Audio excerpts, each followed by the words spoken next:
بسم اللہ الرحمن الرحیم۔ معزز سامعین گرامی قدر، سب سے پہلے ہم آپ کے سامنے قرآنی وظائف رکھ رہے ہیں شفا کے لیے۔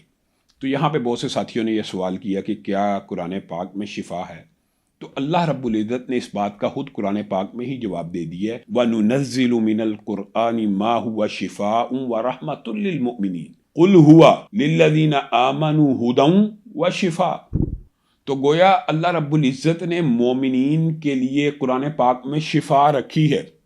بعض لوگ یہ اعتراض کرتے ہیں یہ کتاب ثواب نہیں ہے، یہ کتاب شفا نہیں ہے، یہ کتاب ہدایت ہے۔ بے شک قرآن پاک کتاب ہدایت ہے، لیکن اس کا انکار کرنا کہ اس میں شفا نہیں ہے، یہ اللہ رب العزت کی آیت کو جھٹلانا ہے، اور اس کا انکار کرنا کہ اس میں ثواب نہیں ہے، یہ بھی اللہ رب العزت کے احکامات کو جھٹلانا ہے۔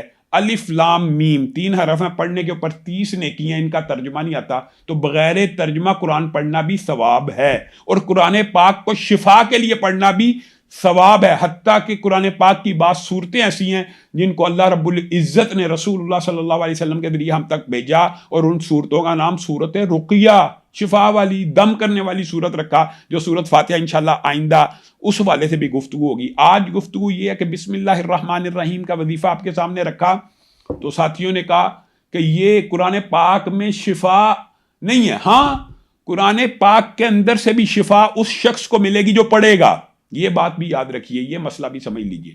زمزم میں شفا ہے، شہد میں شفا ہے، کلبنجی میں شفا ہے، انجیر، زیتون، ہر ایک میں جس کے بارے میں رسول اللہ صلی اللہ علیہ وسلم نے کہہ دیا شفا ہے۔ لیکن زمزم کو لٹکانے سے شفا نہیں ملنی، شہد کو لٹکانے سے شفا نہیں ملنی، پینے سے ملنی ہے۔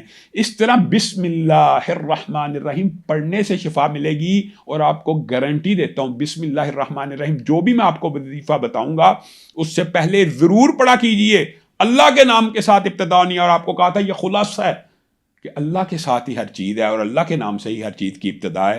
تو آپ بھی قرآن پاک کی کوئی بھی آیت شفا کے لیے استعمال کر سکتے ہیں۔ علامہ ہشام الہی ظہیر آفیشیل چینل کو سبسکرائب کر لیں۔